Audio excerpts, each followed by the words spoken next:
Knowing all the main air conditioning parts and how they work can seriously help you figure out if something's up with your system, like why you might see voltage at the contactor coil even when the AC is off. So, first off, the contactor coil is like the switch that tells your AC's compressor and fan to turn on when it gets the signal. Even if your AC is off, you can still get 24 volts at this coil because that low voltage is what powers the control circuit. The transformer steps down the regular house voltage to 24 volts for this control system.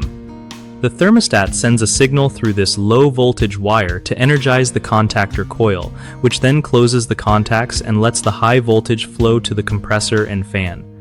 If you're testing with a multimeter, seeing voltage at the coil doesn't always mean the AC should be running. It just means the control side has power. To avoid confusion, always check if the thermostat is calling for cooling before assuming something's wrong. Also, keep in mind that the capacitor helps start the compressor and fan motors, so if those don't kick in, it might be a capacitor issue instead. One of the biggest mistakes people make when dealing with air conditioning parts and voltage is assuming no voltage means no power, and vice versa.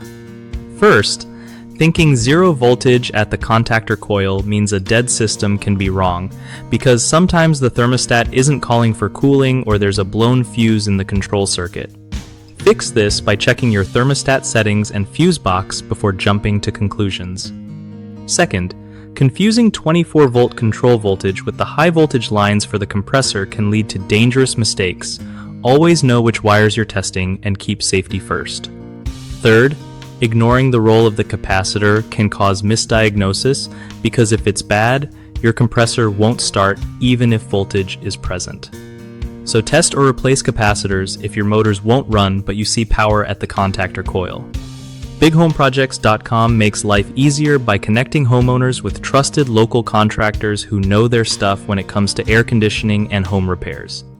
Contractors get noticed and find steady work too. So it's a win-win for anyone needing reliable help or looking to grow their business.